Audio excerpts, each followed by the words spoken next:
They say that if you can remember the 60s, then you weren't really there. In 1960, the world's human population was a mere 3 billion.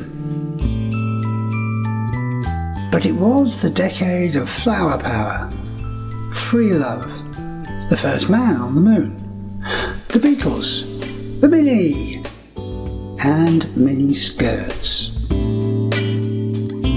Britain was the centre of attention, with the nation leading the way in fashion and pop music.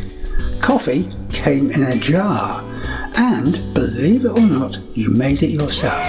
I'm out of coffee! You're out of coffee? In 1965, a train ticket from London to Birmingham first class single cost you £6. Today, that will set you back 85, and thanks to COVID, look like a very different journey. Fast forward to 2020. The Earth's human population has risen to 7.59 billion. So really it's hardly surprising that climate change, air pollution, congestion in towns and cities are all making news headlines. Or at least they were until COVID-19 arrived. No! For all the bad that wet fish market in Wuhan has wreaked upon the planet, it has also given us an opportunity. Yes, an opportunity to rethink an idea that was born in the 1960s involving the railway that would work even better today.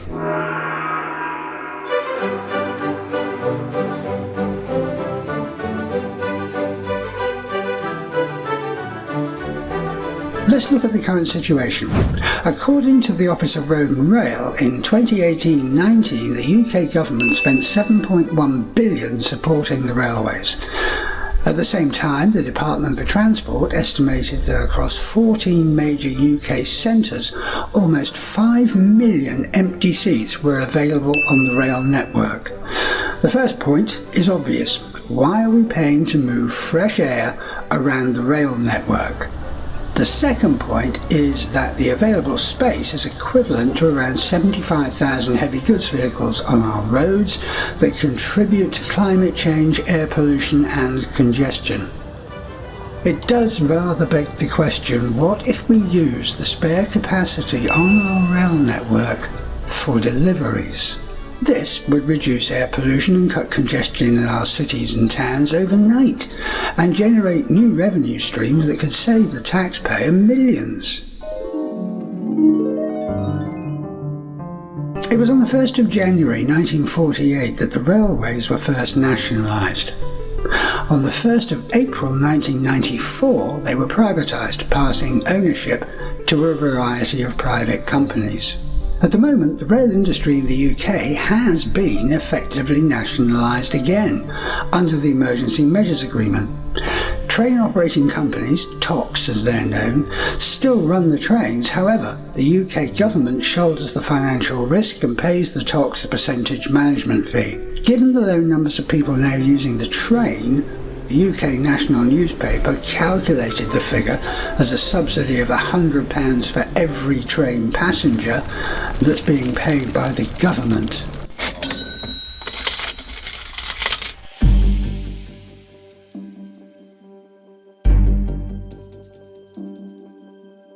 The long-term effects of COVID-19 are as yet unclear. However, some things are pretty obvious. More people are working from home, and there's been a huge rise in online shopping that doesn't look like stopping anytime soon. While more people working from home might reduce pollution and congestion, it's unlikely to continue. Online shopping, on the other hand, is set to increase, and more deliveries mean, guess what? More air pollution and congestion.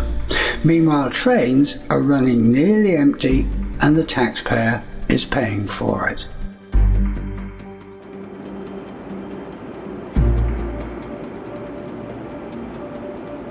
So what's the solution? The airline industry saw the opportunity years ago and has adapted aircraft for multiple use by removing seats at the end of the day and then operating as a freight aircraft. So why not do something similar with trains? Rail causes far less pollution, so contributes less to climate change. Trains travel between towns and cities much faster than any road haulage ever could. Trains run to a timetable that, despite what you might think, according to the Office of Road and Rail, are actually very punctual. Plus, if you add zero-emission couriers first and last mile, it appears to be the perfect opportunity for any public or private sector organisation to move from road distribution to rail distribution, empowering them to play their part in a pollution and congestion-free sustainable future. And what's really ironic?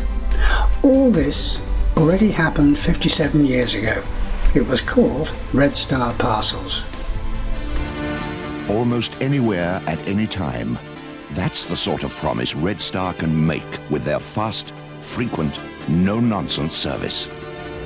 Clean Air Deliveries will do whatever we can to promote this idea to the rail industry and politicians alike. What we hope you'll do is support us by voting and spreading the word to your friends. Unless, of course, you think paying to move fresh air around the UK rail network is a good idea.